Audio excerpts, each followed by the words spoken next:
Si tu fais du closing, il y a une phrase que tu entends souvent. Ça va être c'est trop cher, ou je vais réfléchir, je dois en parler à quelqu'un, ce n'est pas le bon moment. Et peut-être que toi tu te dis, les prospects sont de plus en plus compliqués. Ou pire même, tu peux aussi te dire, les leads sont de moins en moins qualifiés. Je vais être très clair avec toi. Dans 80% des cas, les objections que tu entends ne viennent pas du prospect. En fait, elles viennent de toi. Pas parce que tu es mauvais, mais parce que personne ne t'a appris en fait comment les objections naissent vraiment. Aujourd'hui, je vais t'expliquer comment les closers ou les vendeurs créent leurs propres objections et surtout comment arrêter ça. On t'a appris à traiter les objections, à répondre au prix, à gérer le je vais réfléchir, à convaincre, mais personne ne t'a appris à te poser cette question qui est simple. Pourquoi cette objection apparaît maintenant? Une objection, ce n'est pas un refus, c'est plutôt un signal. Le signal que quelque chose, plus tôt en fait dans l'appel, n'a pas été suffisamment clair pour ton prospect, pour ton client, suffisamment aussi rassurant ou suffisamment incarné. Exemple, quand un prospect te dit écoute, je vais réfléchir. Ce qu'il ne te dit pas, c'est souvent « je ne me sens pas encore assez en sécurité pour décider maintenant ». En tant que prescripteur, tu répondras avec des arguments, tu répondras à côté du vrai problème. Un prospect n'objecte pas contre ton offre, il objecte contre l'inconfort émotionnel qu'il ressent à ce moment-là en fait. Erreur numéro 1, parler trop vite ou trop tôt. Beaucoup de vendeurs en fait vont trop vite. Ils veulent bien faire, ils veulent être efficaces, ils veulent vendre, closer. Mais en allant trop vite, bien souvent en fait ils empêchent le prospect d'assimiler, d'intégrer. Et un prospect qui n'a pas bien assimilé cherche une porte de sortie en fait. Cette porte de sortie, c'est l'objection. Erreur numéro 2, vouloir convaincre au lieu de comprendre. Dès que tu cherches à convaincre, le prospect il va se défendre, même s'il est intéressé. Pourquoi? Parce qu'en fait, convaincre, c'est pousser. Et pousser va créer de la résistance. Erreur numéro 3, justifie le prix avant qu'il soit attaqué. Ça, c'est une erreur en fait monumentale. Quand tu dis, alors oui, c'est un budget, mais tu viens de créer le problème. Le prospect n'avait encore rien dit pourtant, mais tu lui as donné en fait une bonne raison de commencer à douter. Erreur numéro 4, ne pas assumer pleinement ce que tu proposes. Un vendeur qui doute le transmet tout le temps. Par sa voix, par sa posture, par ses silences. Le prospect ne comprend peut-être pas pourquoi, mais en fait il va le ressentir. Et ce qu'il ressent devient en fait une objection.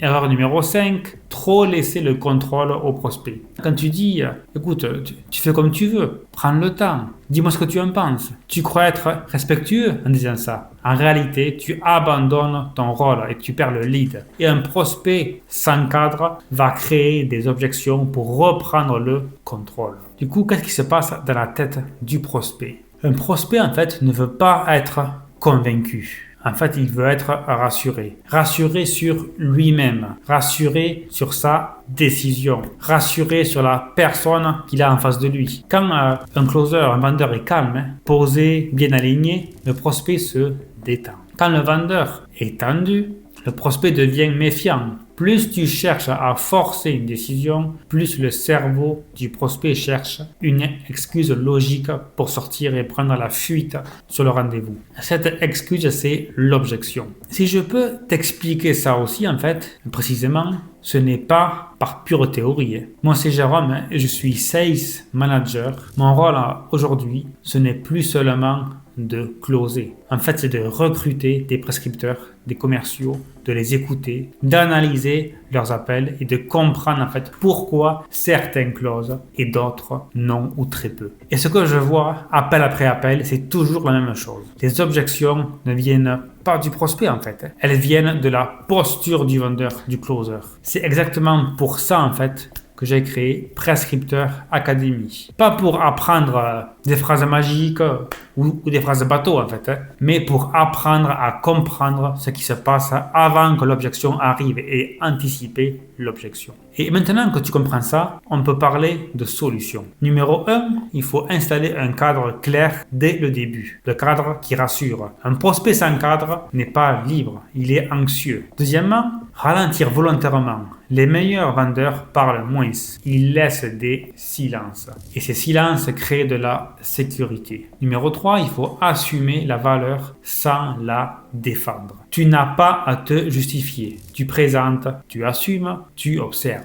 Numéro 4, laisser le prospect verbaliser. Plus le prospect parle, plus il s'engage. Moins tu parles, moins il se défend. En fait, ce sont souvent les closers les plus expérimentés qui créent le plus d'objections. Pourquoi? Parce qu'ils vont trop vite. Parce qu'ils supposent, parce qu'ils n'écoutent plus vraiment. En fait, ils vendent à des prospects, à des clients qui ne sont pas encore prêts. Et ils confondent expérience et précipitation. Les objections ne sont pas un problème. Elles sont en fait un signal, elles sont un message. Un message qui te dit que quelque chose, plus tôt en fait dans ton appel, n'a pas été suffisamment clair, suffisamment creusé aussi peut-être. Arrête de vouloir être meilleur pour répondre aux objections. Deviens meilleur pour ne plus les déclencher et même pour les anticiper. Du coup, dis-moi en commentaire quelle est l'objection que tu entends le plus souvent. Je réponds à tous les commentaires. Like la vidéo si elle t'a aidé, abonne-toi et partage-la à un commercial, un closer qui lutte avec les objections. Parce que la vraie maîtrise de la vente,